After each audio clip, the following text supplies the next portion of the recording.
Hey, folks, a lot to talk about. Uh, been gone for a couple of weeks, as you all know, and was at Tailhook, Oshkosh. I've been all over, and is why you haven't seen me. All right, so let's get going. All right, wash down some chips that I've got in my throat.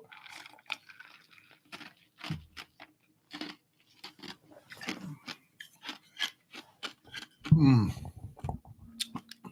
Always chewing on the ice cubes. Hey, I want to let you guys know I'm going to be at some other locations. Wow. The sun just came out of some clouds. Hang on just a second.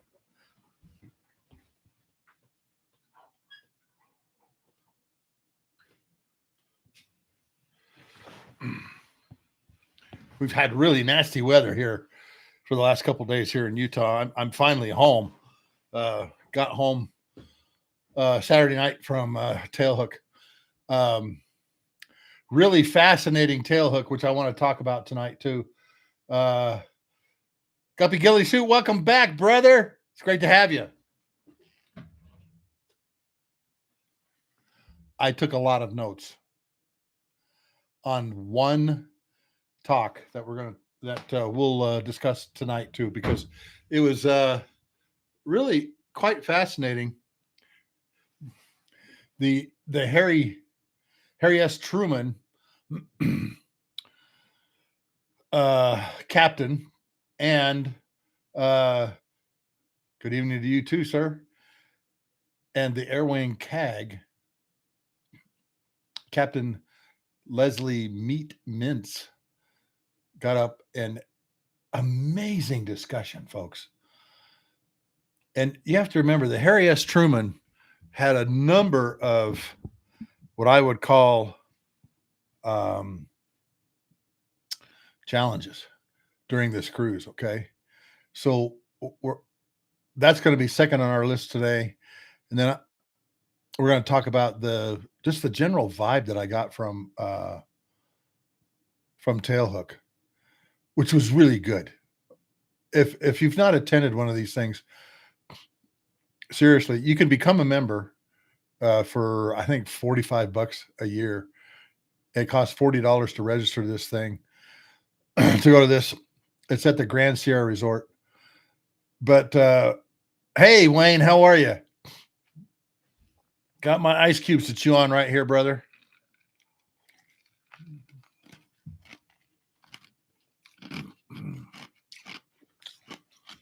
My son has been making dinner downstairs, and folks, it smells fabulous. He really does a good job. He needs his own catering. Robert, how are you? But let's start with an interesting accident investigation board that just concluded. And this is really interesting, man. The F-35 that went down in Alaska, and I did a short on that, and you could see it falling. All right. And this is one that I didn't expect. So I've not read the full report yet, but what they're saying was that somehow water mixed with hydraulic fluid in the gear bays. And the main landing gear, while it was down, apparently thought the airplane was on the ground. And so, being a computerized airplane, it's like going, okay, I'm on the ground. Builder, welcome. Your new name I haven't seen, so welcome.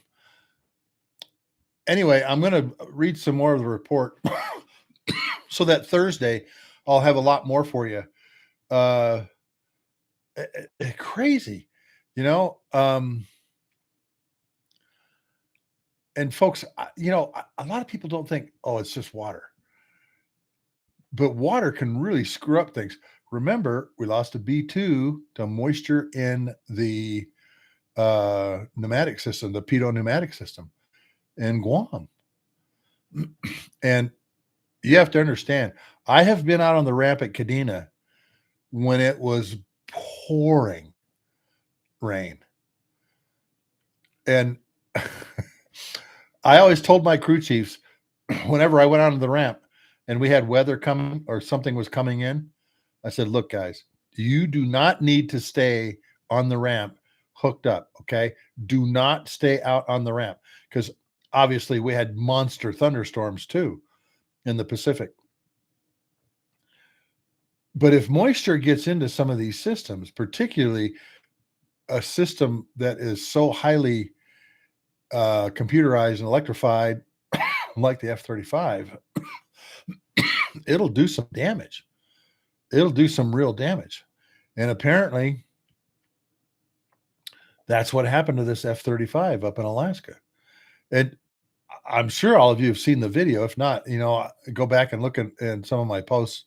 And maybe I'll do a short on it tonight after I've read through the report. But yeah, some moisture got into the hydraulic system. They had ice on the landing gear, and apparently the switches that tell the computer system I'm on the ground. Hey, Michelle, how are you? That say airplane's on the ground. Said the airplane was on the ground. Well, if the airplane's on the ground, that means it's not flying, and it wasn't flying. So some really, yeah, LZ, exactly. Weight on wheels, and there's a ground mode. And you know what? Even in my old tanker, I had a weight on wheels on the, a system that said, okay, we're on the ground, because you always knew when the weight on wheels switch was activated, because our rotation go around switches would click over to the go around. As soon as our wheels touched in the KC-135, those switches would arm to the go around position. And if I had to do a go around, or what we call a refuse takeoff on the runway, that system was ready to go. So very fascinating that this weather phenomenon, is in Alaska. What can you say? There's ice, it's cold, particularly at Eielson, minus 23, minus 40 degrees Fahrenheit up there. It's not unusual for it to be extremely cold up there. And somehow water got into the system and was saying, hey, we're on the ground. No, we're not. And, fortunately, the pilot was able to eject. And yeah, builder Viking weather, exactly. Fighting in Viking weather.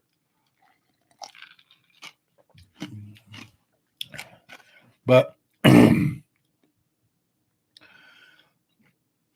so now we've had a Class A mishap, loss of an aircraft due to icing in the gear, and on the carrier deck, failure to put the airplane in the whatever landing mode, for the carrier is. Now, the reason I bring that up is tonight I'll have a short up on my YouTube. One of the great things about Tailhook is they always have simulators there. Boeing had their T7 simulator there. And Lockheed had the T50 and the TF50 and the F-35. The TF50 was flying around Randolph Air Force Base. Okay, not a lot of fun, but cool to fly. And great displays, great cockpit setup. And then, of course, they had the F-35, which I had flown last year. Hopped in it again, did the raid thing. 4 flankers coming at you, 6 flankers actually. Wayne, you brought up a great question. And Wayne, let me get to that, okay? Because I was just sent the three investigation board AIB reports on the boom. It's funny you should say that, Wayne, because I was thinking the very same thing. About the KC 46 boom, because there's 3 reports now, AIB reports. That's Accident Investigation Board, AIB, on the boom. Okay, and one of them had pictures, and it messed it up in one situation with the F-15Es back in August of last year. So the F-35, like I said, they've lost 2 of them now in landing accidents. One in the pattern at Eielson, and one, a landing accident on a carrier. And I was surprised how easy it was to fly the airplane to the carrier deck. Now, I want you guys to understand, releasing the shiny objects. I want you to understand, I have some training for landing on carrier decks. Okay, Sluggo's going to break out into another story, and maybe I've told you this one before. When I was teaching in the Joint Forces Staff College, I lived really close to Oceana Naval Air Station. One of my students, who was working at Joint Forces Command at the time, going through the Joint Combined Warfighter School, which usually anybody going to a joint job goes through. It's called Joint Professional Military Education Phase 2. And his call sign was Wimbo. Great guy, great Rio. Wimbo was an acronym. It stood for Woman in a Man's Body. All right. And I guess everybody thought Wimbo was a pretty boy. I'm not going to give out his real name. Okay. Anyway, to keep some semblance of consistency in his training, he would have to go to the simulator and fly. And he could never find a pilot because all the pilots were busy. Well, he said, well, Sluggo, you're a pilot. I'll just take you. And I went, giddy up, let's go. And so we would go fly the F-14D simulator. Now, Wimbo had been in the replacement air group, the Reapers, the Grim Reaper Squadron, that trained all the F-14 pilots and Rios at Oceana. So he was very, very good at his craft. Well, the first time we went, I went 3 times for 3 hours, 9 hours in an F-14D sim. And you don't think that's a lot. And believe me, it goes by fast. But when you look back at it, you go, wow, I just spent 3 hours. And they had my classification information on file, which I brought with me. Okay. So I had a TS SCI clearance at the time. And that meant I could do just about everything the F-14D could do against any type of targets that the F-14D simulator could pose. Well, the first time we went there, of course, he's going through his stuff, and the Rio really runs the show when you're doing the mission in an F-14D. You always hear pilot rows the boat, Rio or Wizzo shoots the ducks, and that's very true. So we were dropping GBU-12s, we were dropping JDAMs, we were doing all kinds of stuff. We're dropping them on ships, we're dropping them on land targets, all those kinds of things. And of course, I asked him, hey, let's do a high fast flyer, like a Foxbat scenario. Okay. And with the Phoenix missile, it's almost unfair. All right.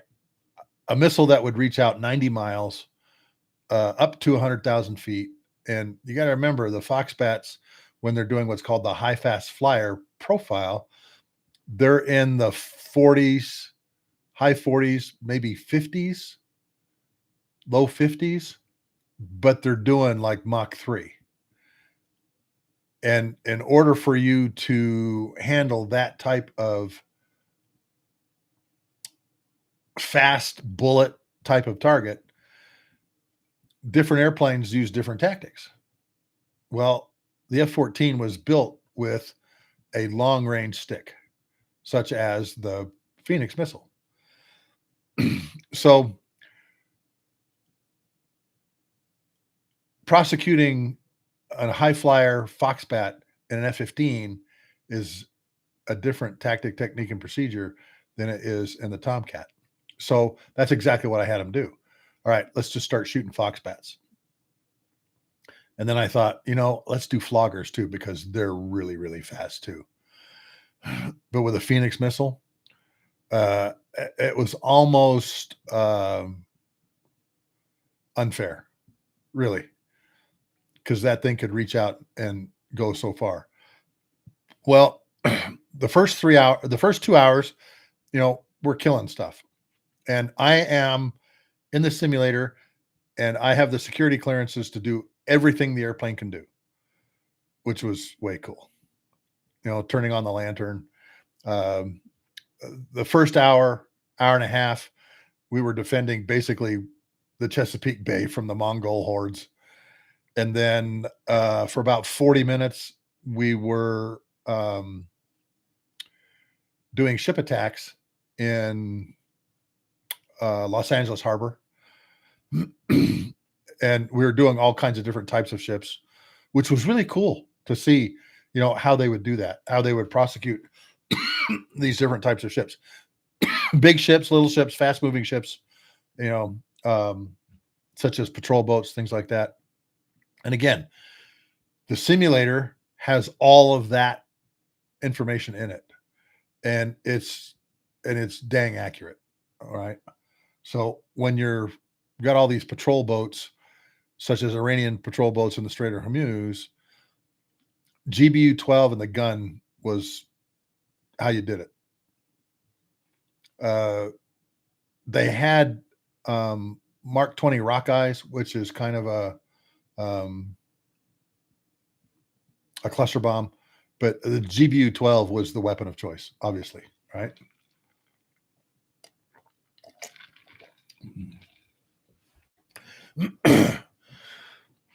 But the last about hour, we were in the sim. He says, okay, let me teach you how to land on the carrier. And I have enough air sense to realize this don't look good. All right. And the first 2 or 3 approaches that I made to the carrier deck were sloppy. It looked terrible. All right. But he was a great instructor and was able to get me to concentrate on a couple of things. Obviously, the back of the ship when you're a little ways out, the ball when you get in closer, the wire, and mostly watching the ball, but having to remember to think, okay, the hook is 14 feet below you. I think that's what it was. With the airplane, in the landing position like this, the hook is down, and you kind of have to think about, okay, where's the hook point at? Where is it at? Well, finally, toward the end of that hour, I was getting it. And so what we would do is I would trap, taxi to the cats on the bow, and then get shot off again. And then just come back around and land. But of course, if you're going to get a lot of landings in, what you do is you have the simulator instructor put you at like about 2 miles out. All right. 2 miles, about 600 feet. 800 feet is pretty much the pattern altitude. Come down the right side of the ship, displaced to the right about a quarter or a half mile, depending on the winds. Then, of course, braking either over the ship or over the fantail, slowing down, configuring, gear flaps, all those kinds of things. and then rolling off the perch, about a half mile, and then coming in and landing. All right. And I got pretty good at it. By the third session of 3 hours, the last hour, we were doing it at night in rolling seas. Okay. And you have to remember the carrier, you think an airplane has 3 axes of movement, and it does. The ship has 5 axes of movement. So you have roll, pitch, yaw, heave, and sway. And those are the 5 things that you have to take into account when you're landing a carrier in bad weather. And some of you have maybe seen the documentary done a number of years ago. I think it was the Nimitz, where they were doing like rolling deck stuff, pitching deck. Thank you. Pitching deck. That's what it's called, Michelle. Thank you. Pitching deck. And they were showing how high the deck was going and down and all the waves and everything like that. And only the experienced crews were allowed to fly for good reason, for very good reason. Some of the new nuggets hadn't experienced pitching deck like that, and they just said, no, we're not doing that. Yeah, Michelle, it's a really good documentary. Go find it on YouTube, okay? I think it's just called Carrier, and was really good. Okay, so second time I'm doing long straight ins at night. First do them during the day. You have to get 5 during the day, then you get 5 at night, and then you're carrier qualled. So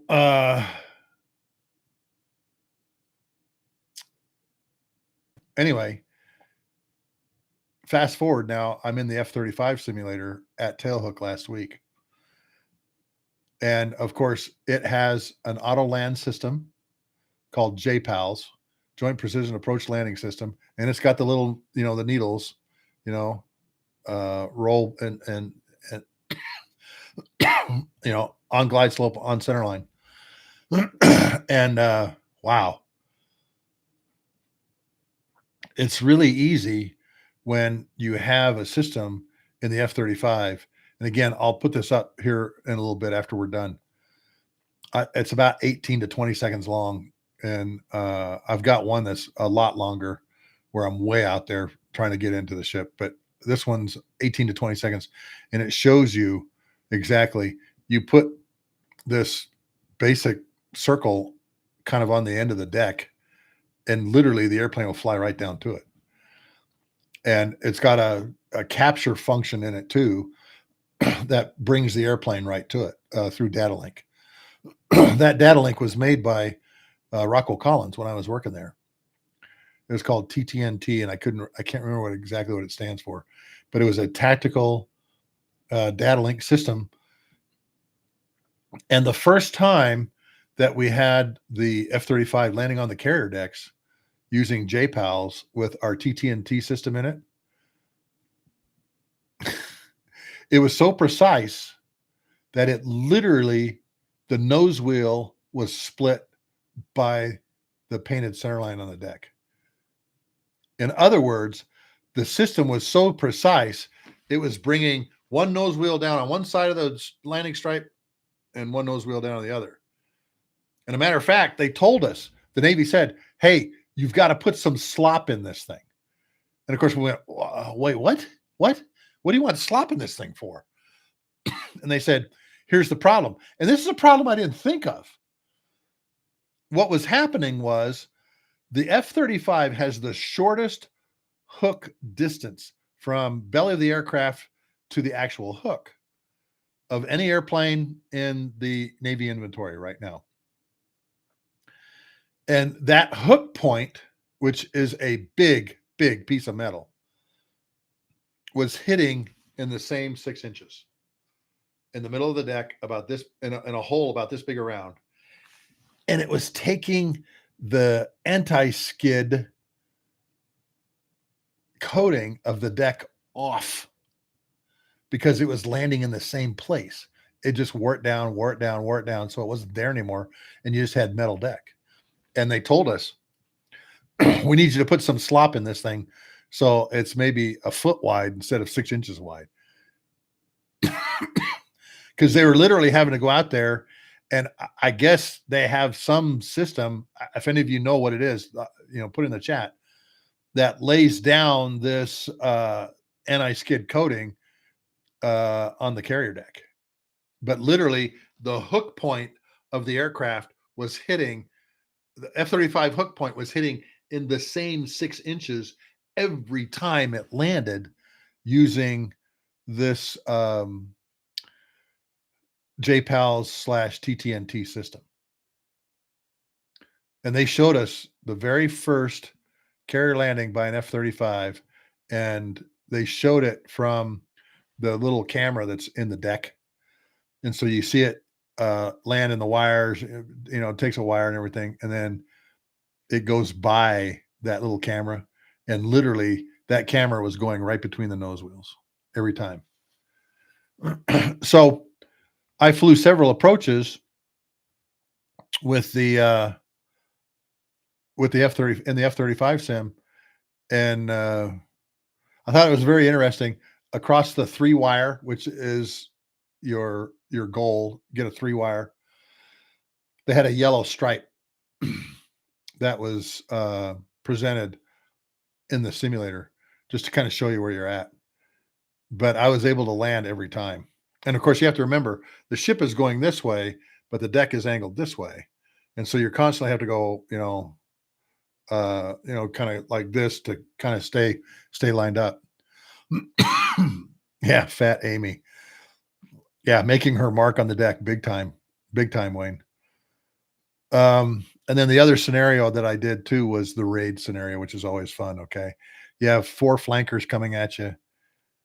They're all at different altitudes, and you lock each one of them up, and you step to each one, lock them all up. And then as you're locking them up, the camera system in the airplane reaches out and goes, okay. And it scans that area of the sky where you can actually see the target, and they're all Su-27 flankers. And as you get closer to each one, there's a lot of people that just, went pew, pew, pew, pew, like from 40 miles away. And of course, the AMRAAM is just going way out there, and just traveling. You see the smoke and everything like that. It's a lot more fun if you wait till they're like at 10 miles, because then the missile does some pretty, some pretty sharp moves as it goes to the different targets. So there was one here, one over here, one down, and like one way up high, like in the 40s. But every time, AMRAAM gets there. So flying the simulator. Oh, and then I did some approaches at night to the carrier also. And I'll tell you, every time I've done night carrier approaches in the simulator, my blood pressure was up. All right. I've done it many, many times, not as many times, obviously, as a naval aviator, but still a number of times. And each time it got my heart racing, because when you look down at that deck, all you see is a very, very short flight deck and the lights around it and the ball. And that's about it until you get close to it and your landing light starts illuminating everything out in the water. That was another weird thing too, was, your landing light also illuminates the water underneath the, near and around the ship too. Every time I've done that, my heart rate's gone up. And believe me, all of my naval aviator buddies said, you know what, Sluggo, there are times when landing on the carrier is more stressful than the actual combat dropping the bombs. I don't know how many times I've heard that. Moose has told me that numerous times. So many people have told me that numerous times, that actual landing at night in some pitching deck situations can be really challenging. And there's a number of times where they've had, some junior officers, JOs as they call them, that were flying that didn't have the experience, and they just told them, land on shore. Fortunately, during Iraqi Freedom, the Shock and Awe campaign, for the two carriers that were in the Med, they would land at Akrotiri. And you know what, folks? It's just one of those risk mitigation things, This is a JO, doesn't have a lot of experience flying a Legacy Hornet by herself. Let's put them on the beach and let's let the weather improve. And particularly on the 26th of March, when that Shamal or Haboob or whatever they call it went through that big sandstorm, there's a lot of people that went to the beach. There's some really good video. Hey, Brits, welcome.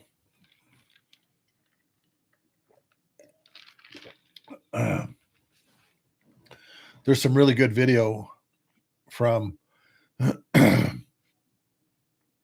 VF-31. All of the squadrons have like their end of cruise video that they do. Each squadron does it, and then of course the Air Wing does it too.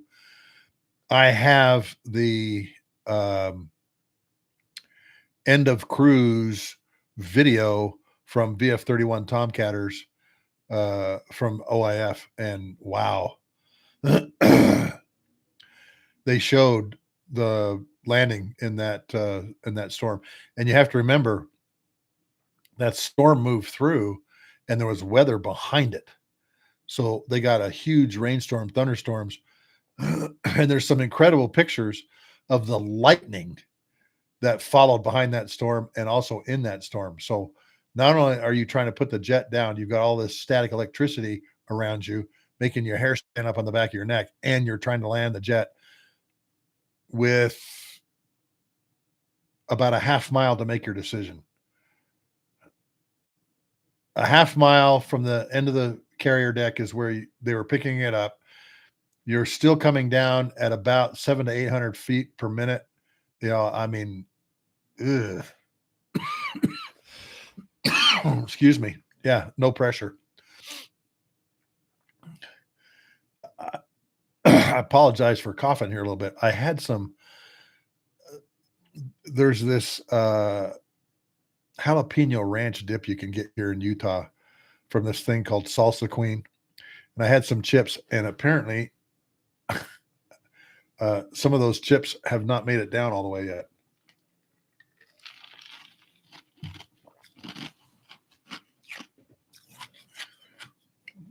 So the T-50 sim was at Randolph, and great great simulator. Boy, I'm telling you. Yeah, and I got some allergies too, Ken. All of these simulators have just incredible graphics. Incredible graphics, okay? And I remember the F-14 sim at Oceana actually slid into a great big ball. It was a highly polished ball that had 7 or 8 projectors on the outside of it, so that you're completely immersed all the way around, 360-degree view. And when you pulled G's, the seat cushions would blow up, would expand. So it felt like you're being pushed down into the seat. It's very realistic. Very realistic. The simulation stuff. I mean, look at DCS World, all right, and what you can do with that. And now you're looking at a multi-million-dollar simulator that allows you to pretty much attack any kind of target with just about every weapon that you can carry on an airplane, on a specific type of airplane too. Some really, really interesting stuff. Now, I want to move to the next thing. Friday morning at 11:15, they had it's called From the Front Lines. And Carrier Air Wing 1 on board the Harry S. Truman, uh, been back for just a few months, not a long time. And they had a couple of the squadron commanders. They had Rio from inside the E2 Hawkeye, and the training officer from the VFA 11 Rippers, Red Rippers. Really, really fascinating discussion, folks. They also had Captain Chris Hill, Chowda. And if any of you have watched Ward Carroll's show, Chowda has been on several times. Chowda has the distinction of being on 2 carriers in the Red Sea now. He was the captain of the Eisenhower, captain of the ship Eisenhower in the Red Sea last year. As many of you know, or maybe you don't, the Harry S. Truman collided with a cargo ship, and the captain of the ship was relieved. Guess who they made the captain of the ship? Chowda. So Chowda got re-rolled back into his, Captain Kirk on the bridge scenario again on the Harry S. Truman. The Carrier Air Wing 1 commander, her name is Captain Leslie Mintz, Mintz. Her call sign's Meat. And they had a very fascinating cruise. Downside was they lost 2 airplanes from the same squadron. One is, blue on blue engagement by Aegis Cruiser. Crew survived, but the airplane was shot down by a ship in the battle group. Second loss was towing F-18F again from the Red Rippers that went over the side. So the moderator got up and says, those investigations are ongoing and we're not going to talk about that. Understand completely. All right. Let's talk about the war stuff. Let's talk about attacking the Houthis and doing some of that stuff. So they got right into it. A couple of points that I thought were very interesting. They were using weapons that they were what they call sundowning. Some of the weapons that were being used on some of the targets are being phased out of the Navy inventory. One of them is the AGM-158 JSOW. The JSOW has a number of different kinds of warheads. It has area denial or cluster, has I think 1,000-pound penetrator. And one of the later models has a warhead that actually penetrates into the bunkers, blows through it. And they were explaining some of the targets that they were hitting with this thing, and it was the perfect weapon for it. They're using new weapons. The Harry S. Truman Air Wing 1 was the first Navy employment of the small diameter bomb Block 2 Stormbreaker, which they said is just a fabulous weapon. They carry them on, I think it's called a Brew 57, Bomb Release Unit 57. So they have them side by side like this, okay? All of you have seen this Brew 57 rack. The Marines use it a lot. F-16s use it a lot, where you'd see 2 500-pound JDAMs next to each other. and they had one on each side. So they're carrying 4 of these storm breakers. This is the first time the Navy has ever used this particular weapon, and everybody loved it. You know, go look up. Geez, somebody help me out here. Stormbreaker, AGM. I can't remember the nomenclature for it. I think is it 153 or 156? I can't remember. AGM 153 or 156. But it's the small diameter bomb Block 2 with the round nose on it, not the pointy one. And it's got a millimeter wave GPS and I think laser guided seeker in it. So there's 3 modes, dual tri-mode seeker in it that allows it to go after some of these. Now, again, it's only 250 pounds. It's not a very heavy weapon, but it's extremely precise. And one of the other weapons that they're having a great time with is, thank you, Wayne, GBU 53B. One of the other weapons that they're having a great fun with was the Falco missile, the 2.75 millimeter rocket, the Advanced Precision Kill Weapon System. Laser guided, and they were using it on drones and cruise missiles and had extremely good success with those weapons. So here's an air wing that is using old weapons that are on the way out and new weapons that are now in the inventory. Oh, I forgot one.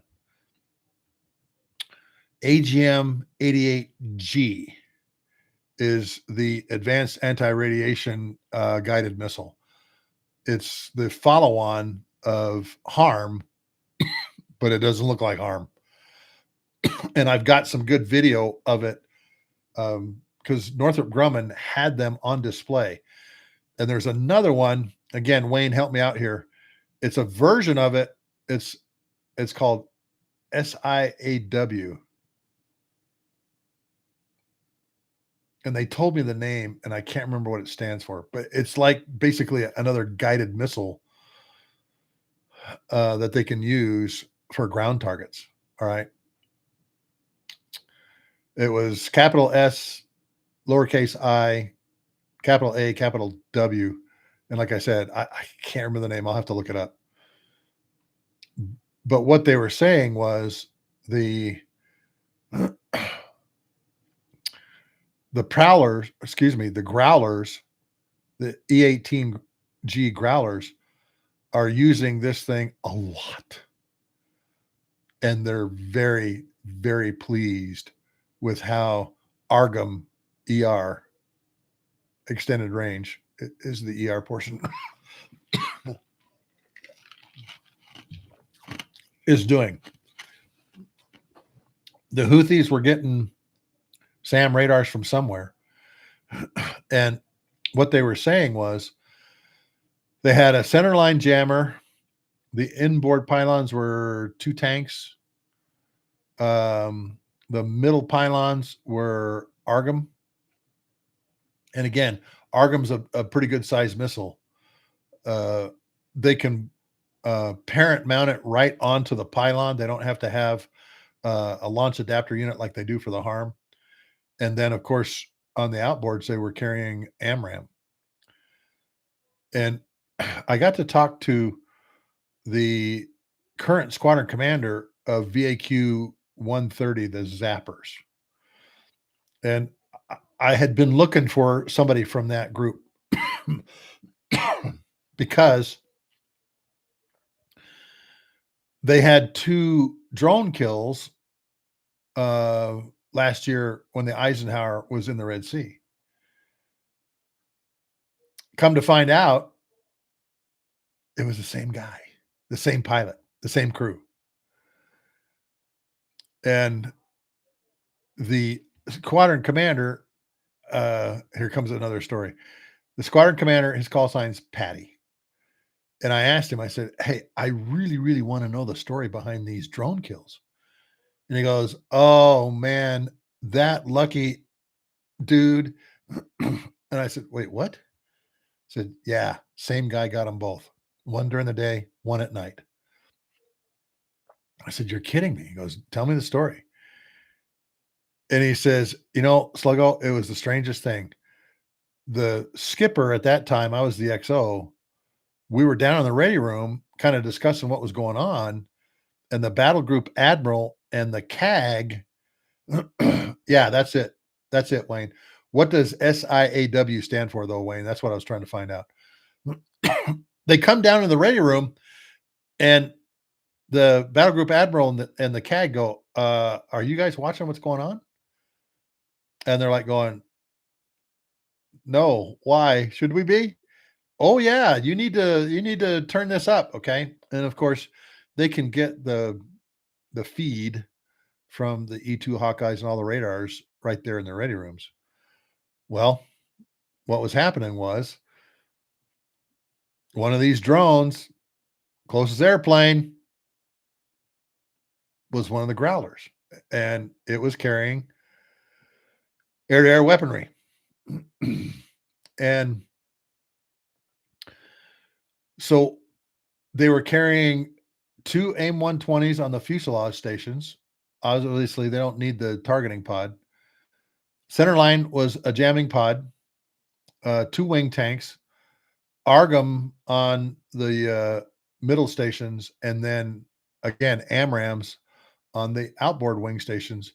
And of course, they have nothing on the wingtips because they have those big jamming repeaters and everything on the wingtips. So they're not carrying AIM 9X. And they just happened to be in the right position, and they said, "Okay, go get it. You're cleared hot."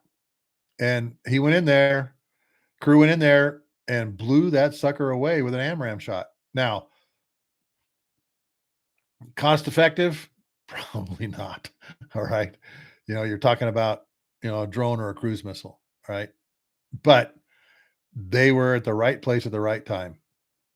And of course, came home and got the kill. And of course, there was much rejoicing when the airplane landed on the deck. 3 days later, stand-in attack weapon system. Thank you, Wayne. Stand-in attack weapon system. 3 days later, it's a night mission. Same crew is out. And again, somebody comes into the ready room. "Hey, bring up the common operating picture, because guess what's about to happen?" That same crew in the right position at the right time. And again, another one of these anti-ship cruise missiles, or excuse me, I think this is a drone this time. And they go, hawump, hawump, and take it out. So there is a crew at VAQ 130 Zappers that has 2 drone kills in the Growler. And Patty was very specific because, again, I build plastic model airplanes. I've told you guys that. I'm always looking for something cool to build a model of. And it was not the billboard jet. It was just one of the line jets that this crew is flying both times. And he told me he'd send me some pictures of the tails, the bureau numbers, and the nose. And then he says we're using common markings for the kills, and we use the same markings that all the other squadrons were using. So they have 2 of these kills, which was pretty cool. But he said the ARGM is a fantastic weapon. High speed, long range, keeps us outside of the ring, the footprint of the missiles, the radar, and just goes in there and punches its lights out. One of the other guys was telling me, one of the other guys was telling me that, they were using the rocket pods, all those kinds of things. Wayne, actually, I have a lead on the air crew, Wayne, at Lakenheath that won the Silver Stars. I met a guy while I was at Tailhook who was an F-15E guy who says, "I'll get you in touch with him," because he's got an amazing story. This is from the night of the 13th and 14th of April of last year. And yes, there are Mud Hen aces. with cruise missiles and drones. And Wayne, have you seen the Seymour? No, not Seymour. The 389th Fighter Squadron from Mountain Home just got home, and they've got all kinds of markings on the side of their airplanes, to include the rocket pods. So they have a big black round rocket pod, and they have red dots in them, simulating how many missiles. Yeah, Aces 5, Michelle. Apparently, what I'm hearing is there's people at Lakenheath and at Mountain Home, Wayne, that have shot down as many as 11. So not only are they aces, they're double aces. And I'm trying to track that down now. All right. All right. So let's go through some of the notes I took.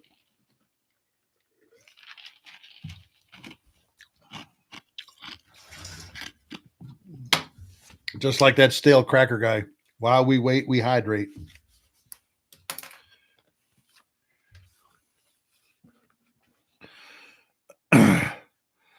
So Chowda started the discussion with he's the Truman's skipper of the boat.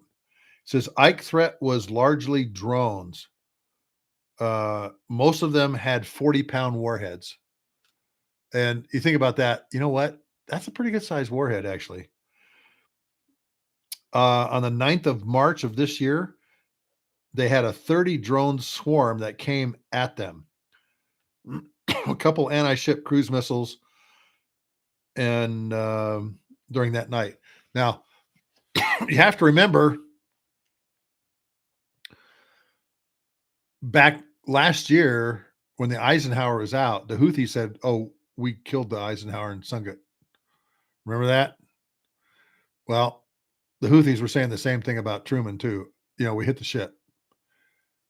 And Chowda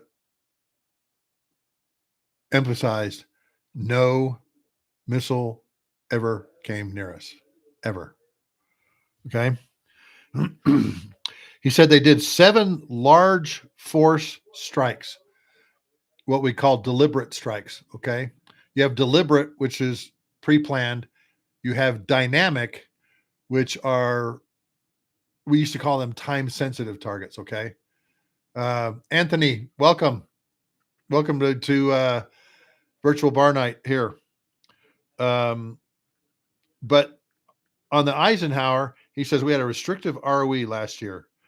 Direct threat to the carrier strike group only.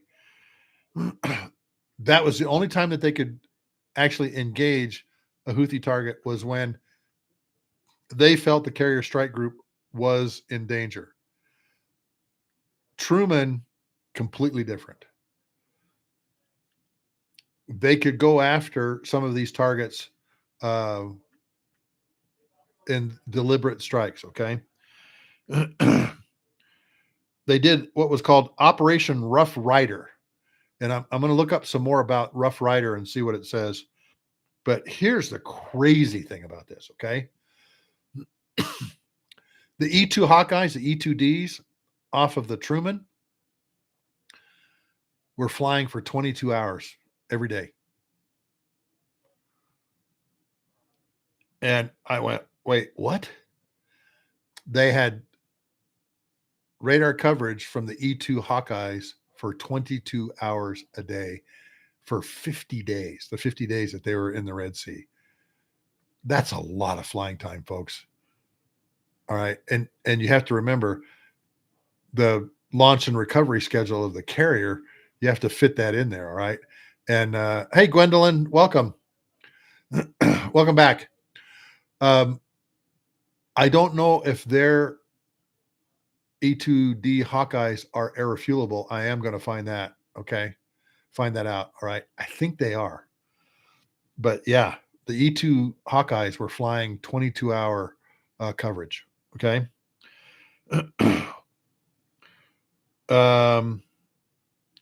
Enemy had a different inventory of threats this time. And they went through some of those threats. It was different types of cruise missiles and drones and ballistic missiles. because, as you know, the Iranians have been supplying them, and that's been cut down considerably. So they didn't go into exactly what those were. Again, this was an unclassified briefing, and so some of the details they had to leave out. But they said, yeah, it was very different threats than what I faced. Again, this was Chowda talking, having been on the Eisenhower as the skipper and on the Harry S. Truman for about half the cruise. Also, key takeaways. He said a lot of people were coming up to him going, hey, the Gen Z folks don't want to work. That was his first takeaway. He says a lot of people are saying, oh, the Gen Z folks, they don't want to do the work. And he says they worked great. And, you know, he went in to talk about the human brain. And it was really a fascinating discussion because he said, what you do is you take these young people, you train them, give them a purpose, and put them in the fight. And he says they did fantastic. Apparently, somewhere along the line, somebody's talking to him like, oh, the Gen Z folks in the Navy don't work. He says, no, we had airplanes flying for 22 hours, 22-hour coverage of E-2 Hawkeye. So that means takeoff and landing. You know, you're covering that 22 hours with maybe 6 airplanes. And he just said, if you train them right and you give them a purpose, hey, the Houthis are not only going to try and attack us, but they're going to try and attack people around us. And we're here to stop that from happening. That's our purpose. And then you put them in the fight. He said they did fantastic. Absolutely fantastic. So here is my notes from the Air Wing commander. They were on deployment for 8.5 months. That's a long time to be gone. 8.5 months. They spent their entire deployment in the Red Sea. All the strikes that they did were all in Yemen, except for one. And she said it was a joint strike with the Air Force in Somalia. And she had some fascinating things about that. Very dynamic threat environment. They got better and better as we were there online. And we kind of had to learn on the fly. You know, you have to remember, all of your enemies and your threats are going to be resilient. They're not stupid. And they learn from your tactics and you learn from their tactics. Did a lot of big wing tanking. And I'm going to get into that here in just a few minutes, okay? Because I got to stand up and ask a question. And the question I asked all of them was, I'm a KC-135 guy, retired KC-135 pilot, weapons school graduate. If the tanker community that refueled you during your missions was in front of you, what would you say to them? And they went into some detail, okay? AFRICOM asked them to do a Somalia strike. And that was the biggest strike we did with U.S. Air Force assets. Those assets were, Wayne, probably AC-130s. She specifically mentioned F-15Es and F-16s, but it was a joint strike in Somalia. She didn't go into any detail about what the strike was against or where or who it was against, okay? But you have the Shabab terrorist organization there and maybe something else going on. I don't know. But she said the biggest strike that we did was Mick Jam, welcome. Mike Jam, welcome. Great to have you.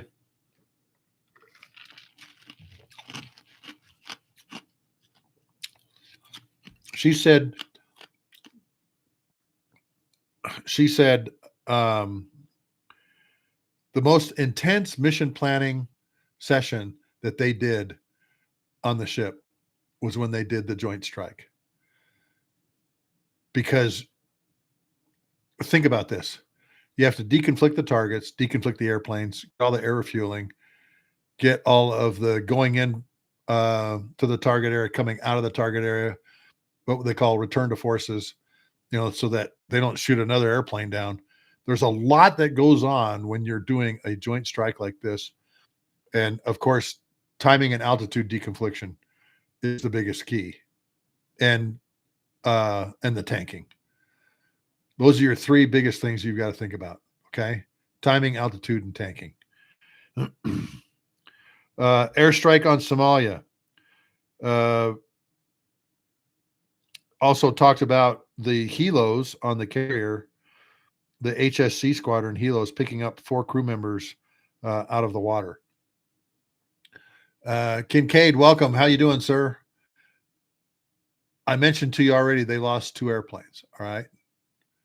And they were able to recover both air crews from the blue on blue. And then I guess there was a crew in the airplane when it went over the side when they had it on the elevator deck, which I thought was very interesting.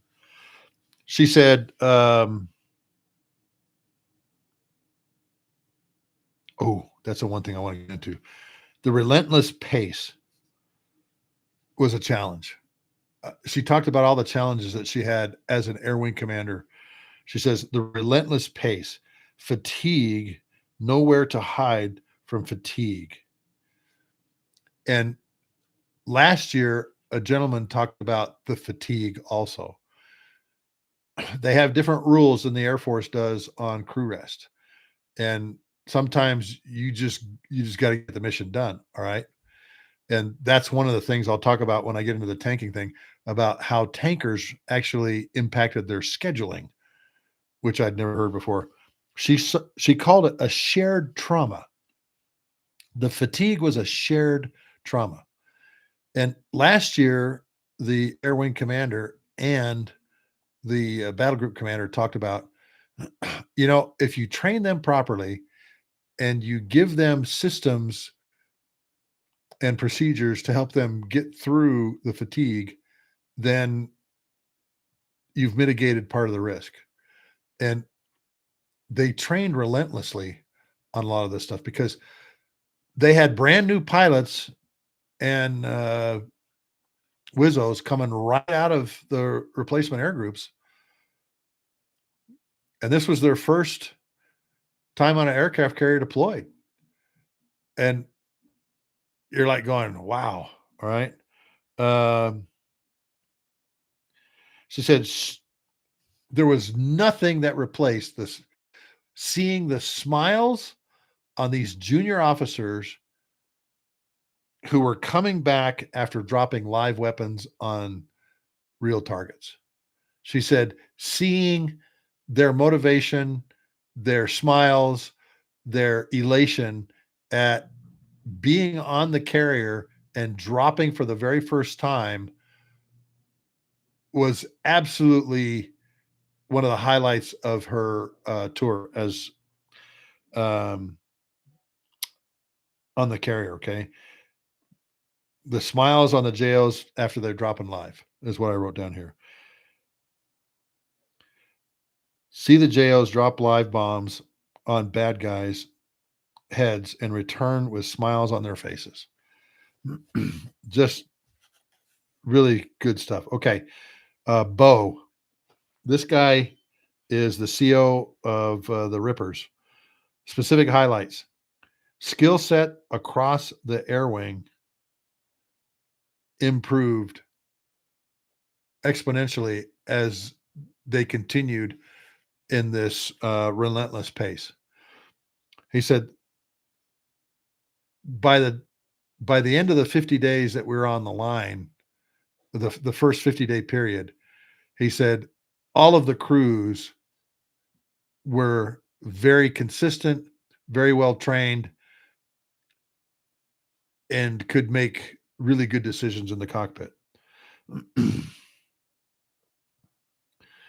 So the Rippers had brand new crews that just showed up going into these intense missions. And again, you got to train these guys and gals so that, they understand, okay, here's how you do this. And as I mentioned before, they're dropping weapons that were on the way out. And they're like going, okay, well, in the rag, we'll never see this weapon. And then all of a sudden, now you're employing it. That was pretty interesting. Had to use all crews to fly Rough Rider, Operation Rough Rider. Everyone on the bench is what he called it. We had to use every crew. And there was some days where the weather in the Red Sea was horrible. And you've got a lot of these junior officers, JOs, that haven't seen pitching deck. And the other problem that they had was they hadn't refueled behind a KC-135 on our drogue, which they call the Iron Maiden. And I'm going to get into that here in just a minute. So they had some real challenges to their scheduling because of that. The tankers were flying lights out, calm out on a heavy jet at night. Was a big risk for us. Decision we had to make, but had to use every crew to do this. So there was some of these young crews that were flying 8,000 pounds of weapons. Some of the airplanes were taking off with 4 GBU-31 GPS guided weapons. Those are Mark 84 or BLU 109 bomb bodies, 2,000 pound weapons. So they're having to like tap afterburner in order to stay in the basket. And it's like min burner on like one engine was what they were saying is the technique that they used. But the top tanker was sometimes at 26,000 feet. So as soon as you pulled out a burner, you unplugged. And said it was very challenging to stay in the basket that way. And again, I'm going to get into that a little bit more.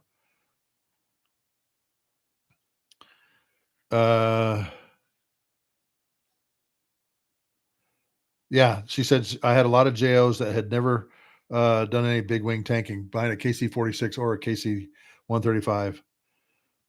We had a lot of deliberate strikes where we pre-planned targets were going to go in, and we had a lot of dynamic strikes, time-sensitive targets where they had cruise missile launchers or drone launchers that they had to go and strike.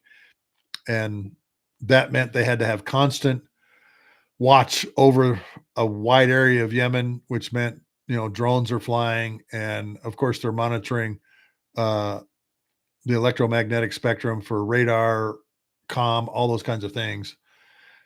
And they would have to put a strike together and literally had airplanes that were on alert, launch, go out, drop live bombs, come back and recover. Investigations are still ongoing. Oh, that was one of the other ones that they used that are sunsetting weapons is the Slam ER. That, a matter of fact, they had a picture up during the discussion that showed Maverick missiles on a jet taking off, showed Slam ER on a jet, and showed JSOWs on a jet on the deck. Older weapons. And then, of course, like I mentioned, the AGM-53B Stormbreaker small diameter bomb block 2. So let's go to Stash. Jeeves, E2 guy, 22 hours on station time. Tactical level of efficiency was very high with the new JOs in the squadron. We worked all 22 hours in the air. And he mentioned that they had a lot of junior officers that had joined that E2 squadron. But because of the intensity of all of the things that were going on and the relentless pace that the CAG talked about, that their tactical proficiency rose very quickly. A lot of on-the-job training.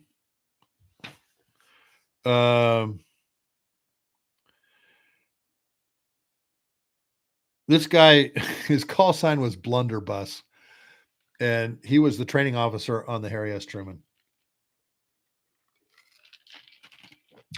And so he had to create training plans for some of these weapons that were being phased out and go back and get some of the old stuff that he had gotten while he was going through Top Gun to give to these crews. Okay. And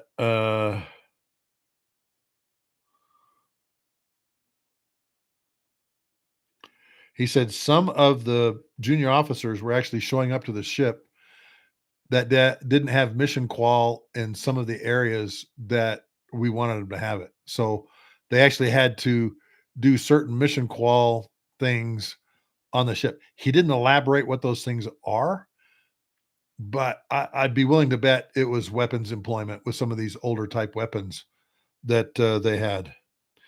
Employ weapons we were sundowning and now had to train all the crews on board the ship on how to use them and employ them. He says that was a real challenge. Had to empower new crews to educate and employ these weapons.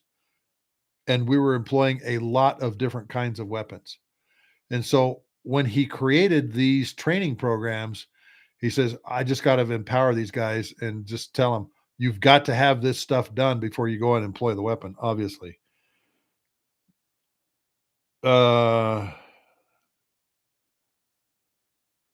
He said in a couple of cases, we were employing weapons that we were sundowning, and we actually had to teach some of these JOs how to employ them right before they stepped to the airplane to go on a mission to employ those sundowning weapons. Truly on the job training. A guy named Milkbone got to see an entire workup cycle 2 years in a row in the squadron. On the opening night of Rough Rider, he said pretty much every Top Gun grad was flying. Again, when the rubber meets the road and you are flying the first night, opening night, you can pretty much bet weapons officers, weapons school graduates, and Top Gun graduates are the folks that are not only planning the missions, briefing the missions, but are also flying the missions. Wins aloft. You are absolutely right, man. Fine line between on the job training and running around like a chicken with your head cut off. And, I can only imagine what that training was like.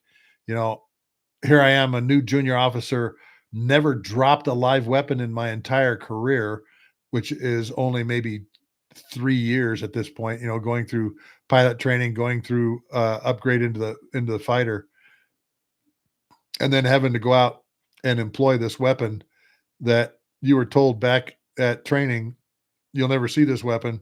And now you're going out and dropping it live for the first time. Folks went in the first, but they using weapons we had not employed for a very long time. He said some of these weapons, like the Slam ER, we hadn't used in a very long time. Those things were in the weapons locker on the ship. And he said, fortunately, they were, because in many of the cases, they were the perfect weapon for the target that we were prosecuting, and we were glad we had them. But again, a lot of people in the air wing didn't know how to use them.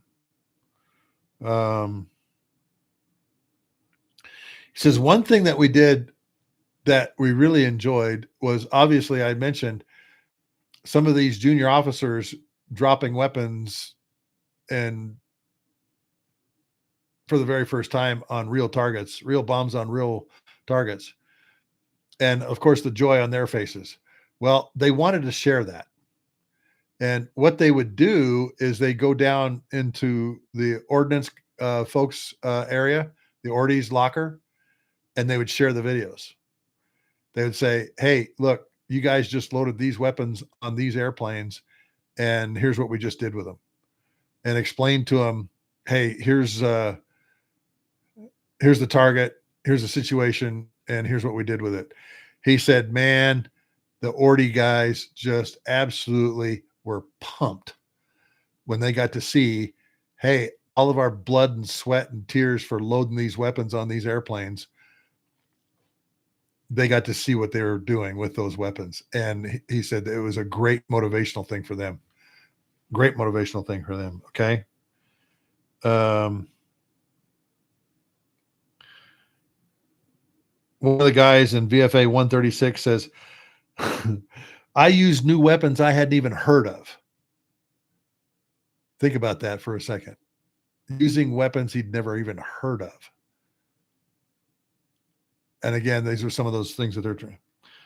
Okay, tanking on the KC-135 at night with the Iron Maiden in the weather was a huge challenge. So let me get into some of the extremely challenging with 6 to 8 tankers in a small confined space. So as you know, the coast of Yemen on the west facing the Red Sea, there's not a lot of airspace there. And they said one of the things that was very challenging for them is they would have to load 6 to 8 tankers from like 18,000 feet all the way up to 26,000 feet inside this airspace. They were flying comm out and they're flying lights out.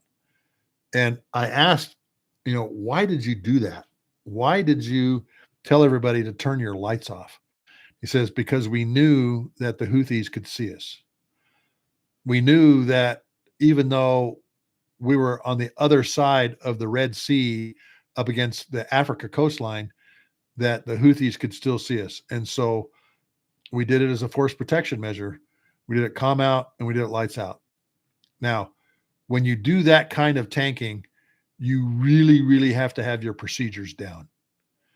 And so they did not have any of the Air Force tanker folks, as far as I know, come out and brief them and work out what those procedures were. Vast majority of missions were at night. And again, lights off, comm out. Made it even more challenging. I recorded one time. I refueled one time off of the MIPRS pods on a KC-135, and only one pod was working. I need to find out why that was. Most of them were refueling off the Iron Maiden, and why they didn't have the pods in theater, I don't know. I want to find that out. Not all the JOs had Iron Maiden. Very hard to tank up high with a Hornet carrying 4,000 to 8,000 pounds of weapons, because we'd have to go into burner. We'd have a mix of KC-135s and KC-46 tankers in this stack. The lack of multiple contact points to refuel off of made planning and execution very difficult, because it's a timing problem. If you have both the pods on the wings, one on each side, you have 2 contact points and you can plug in 2 airplanes at one time. If you've only using the Iron Maiden, the drogue off the boom, it's only 1 contact point.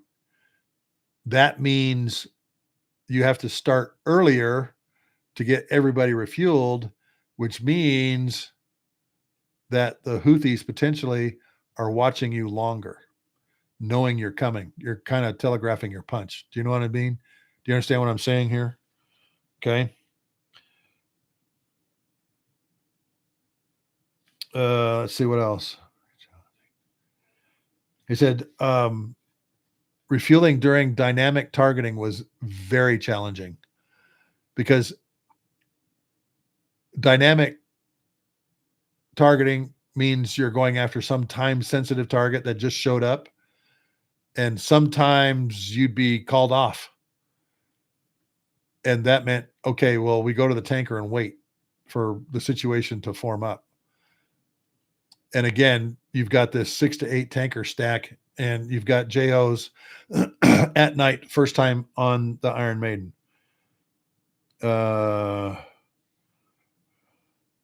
These are all questions I had for myself. Why are we deploying KC-135s and 46s without the pods? When 1 to 2 carrier strike groups are in theater, we should have every tanker asset with multiple points to refuel off of. Mission planning was very challenging with the airspace. Stack of he called it stack of tankers in one confined area. The hardest part of our mission planning and execution was always the tanker piece.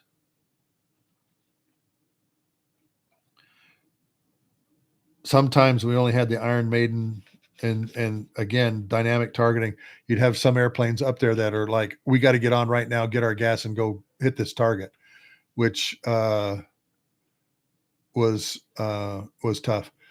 Yeah, Wayne, they may have been flying out of Crete, but last year they were flying out of Saudi Arabia. They're flying out of Prince Sultan. But you know what, Wayne? The other place that I've seen tankers, a lot of tankers on the ramp, Djibouti. And again, Google Earth is one of the best open source intelligence tools that there is out there. Go look at Djibouti and see if what's on the ramp there. I've done that. I've seen RC-135s. I've seen tankers, seen rows of F-15Es, and a lot of C-130s, probably AC-130s, MC-130s, because they were darker, and then a whole ramp of Ospreys on Google Earth in that area. I mean, just crazy, okay? But yeah, Suda Bay and Crete is one place they can come out of. But the thing is, Wayne, there's not a lot of space for big tankers there. KC-46s, that's why we never put KC-10s there, Wayne, was because Suda Bay and Crete doesn't have a very big ramp. You can put KC-135s there, but I want you to remember this. The KC-135 takes up, I think it's 65,000 square feet of space. The KC-10 took up 102. Remember that. You know, the KC-46, about the same size as a KC-10, maybe a little smaller. But just remember that ramp space. We call it maximum on ground, MOG. And that's one of the planning factors that you have to consider when you are planning really intense tanker operations like this. Where am I going to put the tankers? You know what the number one issue that we have for finding places for tankers? Gas. How much gas can we put at that place? That one factor eliminates about half of the bases that we looked at for Operation Iraqi Freedom. Now, of course, in the Middle East, just about every place had a lot of gas, okay? But they didn't have a lot of parking space, maximum on ground, okay? And in Bahrain at Sheikh Isa, they actually built this massive ramp for more KC-135s. All right, let me see what else we got here.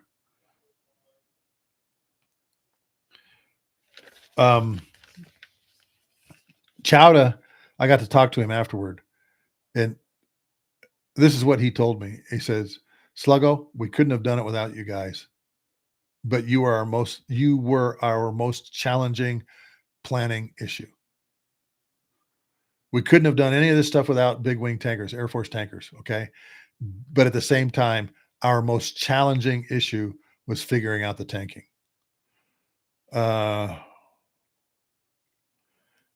Tanking problem was amplified by the Joint Strike. So if you have F-15Es and F-16s, they're boom only. If you have F-18 Super Hornets and EA-18G Growlers in that mix, they're drogue only. See where I'm going with this? That's the other planning factor you have to look at. How many boom receivers do I have? How many drogue receivers do I have? How do I mix the tankers so that I can get them through, get their gas on time, and get them out the door?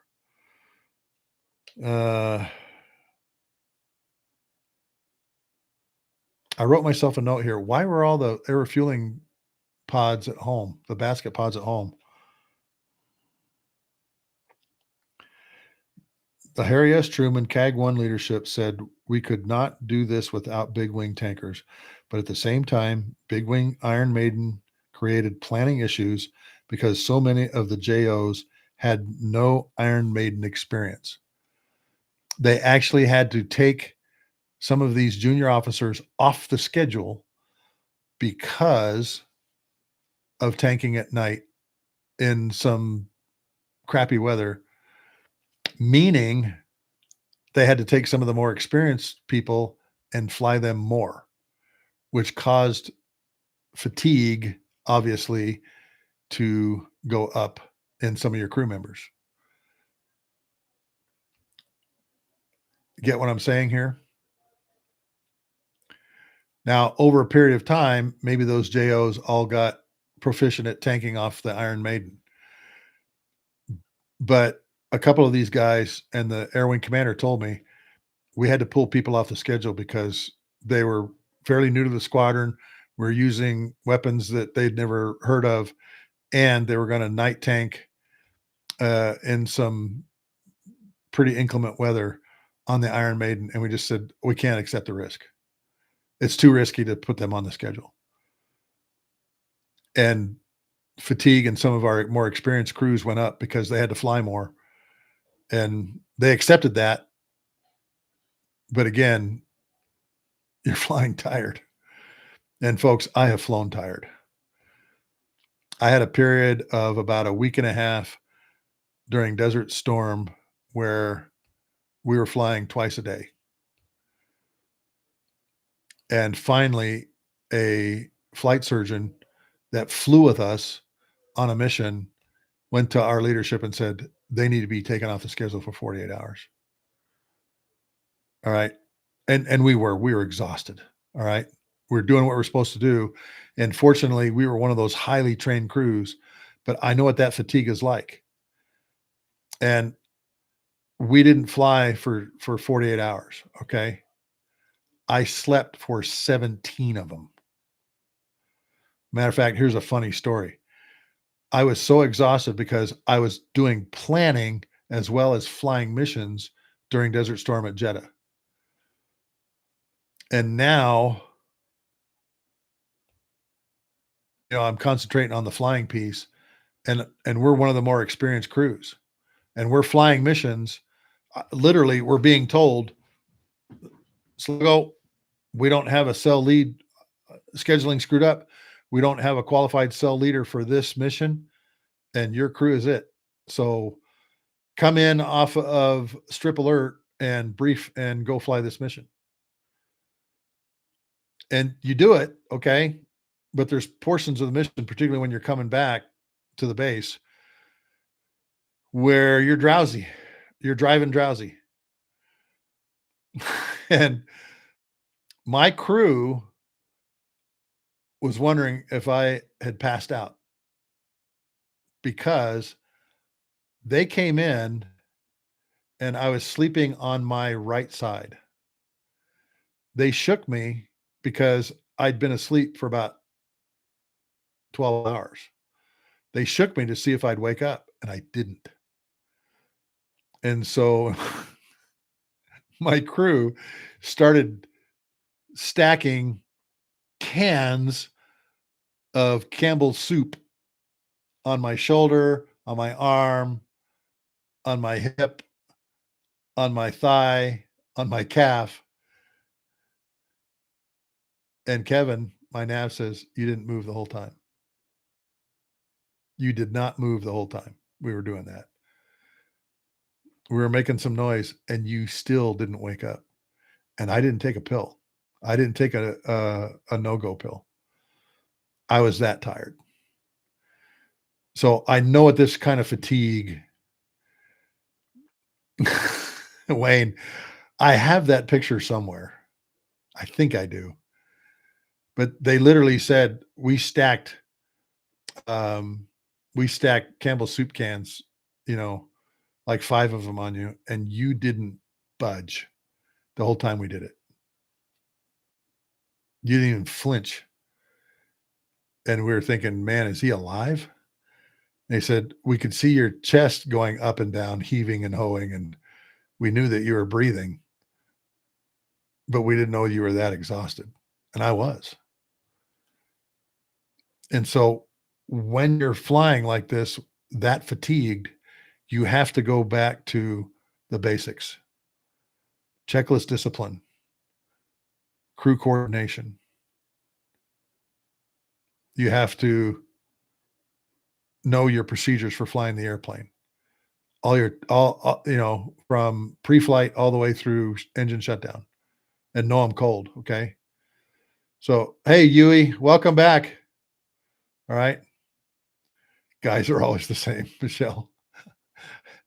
I don't know what the girl I don't know what the girl situation would be like that. Would they stack cans of Campbell's soup on top of you? I don't know. But literally, they said I didn't move through the whole thing. And I was asleep for like 15 to 17 hours. All right. And they'd gone to eat a couple times, and literally I was out. They came back from eating and they said he's still out. That kind of fatigue can be dangerous, very dangerous in situations like this. And when you're having to fly your best crews or your most experienced crews and set people down and have a crew, okay, you're going to fly your second mission today. You just do it. But, geez, you're tired. Okay. We could send only our most experienced air crews out on Rough Rider missions because of the Iron Maiden. These officers were more fatigued because of having to fly more sorties. Majority of them at night in the weather, trying to refuel in a stack of 6 KC-135s, all of them with the Iron Maiden on the boom, the big iron basket.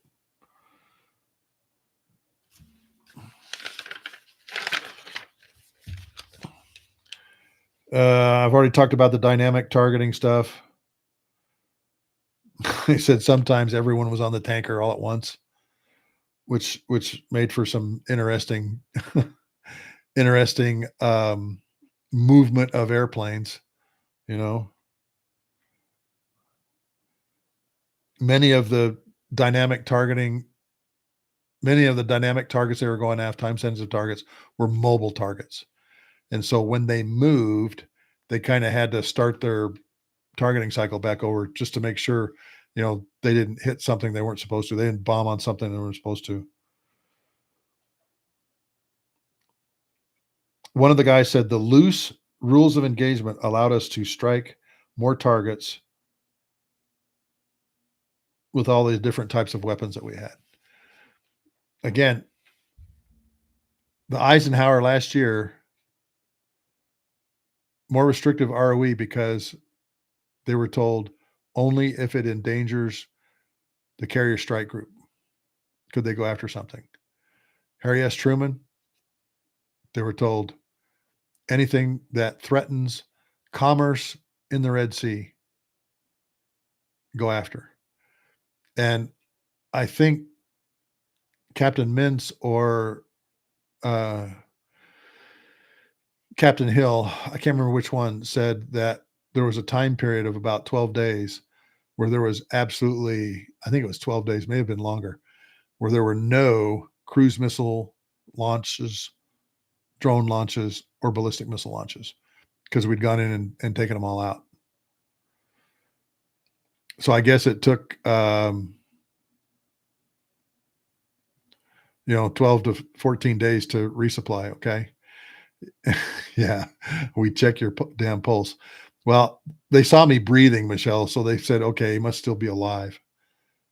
But yeah, my co-pilot showed me that picture once. I think I've got it. I don't know if I've got it or not, but they literally had stacked 5 cans of soup on me and I didn't move.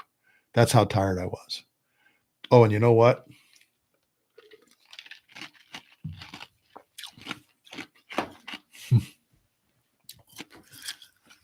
I got home from Desert Storm on the 1st of February. The war wasn't even over yet.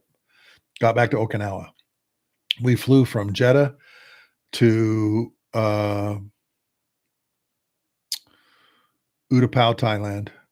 had a wonderful night there in Utapao, still dog tired. And then next day flew back to Kadena where I was stationed. We got home, all kinds of fanfare, welcome back from the war, all this kind of stuff. Okay. And they said, hey, take a couple days off. And I said, hallelujah. So got home in the afternoon and I was probably in bed by about 6:00 p.m. I woke up the next morning thinking to myself, oh my gosh, I'm late for work. I got in the shower, shaved, did all that kind of stuff, got in my flight suit, put my boots on, ran outside to my vehicle and stopped about halfway down the sidewalk and said, wait a minute,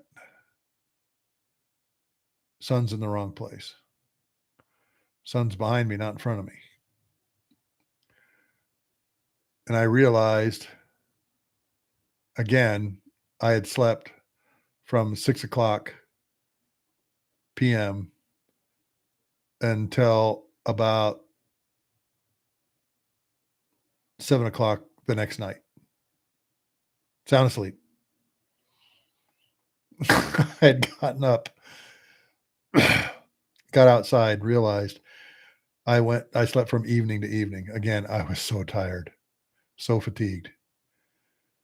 And then finally, I think it was 2 days later, our deputy commander of our 376 Stratwing says, we would really love to talk to you. I said, sure. And I went over to his house. He made me dinner and we got to talk. And because I'd been in the planning piece as well as flying and stuff like that, I got to show him and tell him exactly how everything went down, particularly the first night when we were refueling the Weasel package. So some pretty intense times. So I understand what this fatigue is like, and it sucks. Those people, those air crews probably got home and, all right, 48-hour pass, go catch up on your sleep. I'll see if I can find that picture with all the soup cans and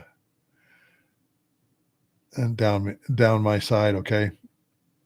Yeah, Andrew, I was hoping I'd get abducted by aliens. At least I could sleep. All right, folks. We have gone for an hour and a half. Great to have you. Thank you for joining me. Please consider joining the All Ranks Club. All right. For the two of you that have already joined, this week I've got some time. I'm going back out on the road a week from today to Pease Air Force Base. I will be in Boston the 1st and the 2nd.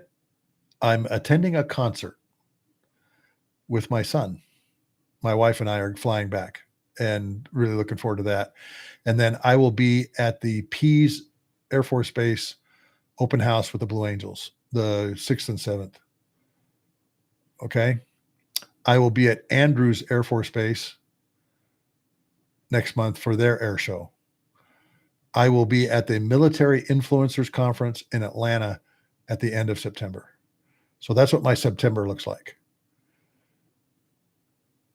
I hope you've enjoyed this kind of rundown on the F-35 and ice in the gear and from the front lines for the Harry S. Truman. There's some great stories that were told and getting to talk to some of these folks. We'll be back again Thursday night, 7:00, between 7:00 and 7:15. My wife is leaving tomorrow, and so I'm going to be here by myself holding down the fort. But look for some of these shorts later on tonight.